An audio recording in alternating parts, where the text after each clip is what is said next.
Hey guys, it's Richard and welcome to my second video of the day. If you haven't watched my one earlier, then it basically is just talking about the new update as the news post came out onto the Runescape website.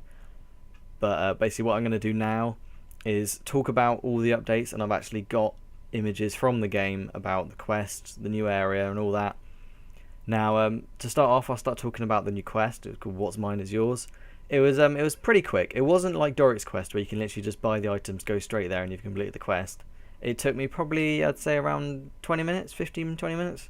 A little bit of complications at the end where you actually have to solve a family conflict between Doric and his son Boric, who was actually the person who's the antagonist all along. But it was quite interesting. You instead of going out and just getting standard ores, you mined the ores and then a monster came down and had to kill that. Level 2, challenging, I know. And it drops a high quality ore. Then you give it to Boric, you walk around a bit. It wasn't as quick as I expected. It was actually a little bit more sort of full than I originally would have thought it would. But it was a bit more interesting than Doric's quest, and it's introduced a new area. Now after the quest, you get additional rewards where you can go away and get extra items and whatnot, and it's quite good because it gives you bonus smithing XP. So you get this little amulet that gives you bonus smithing XP. And the tasks that I've only done the first task and I'm about to do the second one, but it's telling me that I haven't done Death Plateau, which is a bit of a nightmare. But I mean, that's the glitch game for you.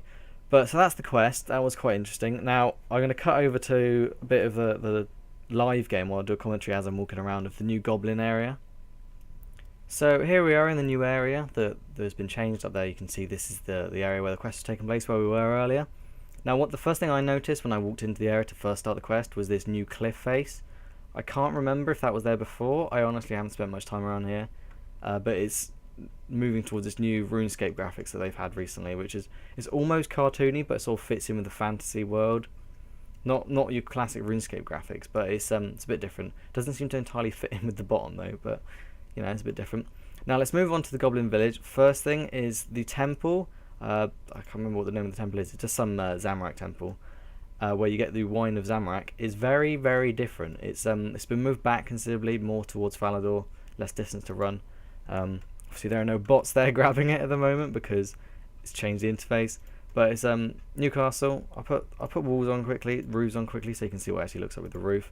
Not that you're that bothered. But yeah, that's I don't actually see that before. It looks quite good. I personally quite like it. I think it looks reasonably impressive. Now let's move on to Goblin Village. These are new look goblins. Not a huge change for goblins, but it is a little bit different. Maybe something that was needed because they were getting quite old. They walk more like goblins now, and it seems to work quite well. Let's move on into Goblin Village. They've kept the same what's the word I'm trying to look for? But they've kept the same sort of shape, same features. And they've just changed it, and like everything's broken down. It's all made out of stone now instead of wood. It was previously, and it's all changed significantly. And I'm getting lag. And it's all quite a new look, and it seems to be more broken down, more desolate that you'd expect things like Goblin villages to be like. You've still got your beacon from all fired up there. Now, one thing that's new is there's this new thing called Goblin Raids, and when you complete it, you get this shield. If I've actually done the Chosen Commander, so I get a cosmetic version of the shield for free, and there it is, right there. It looks quite bad.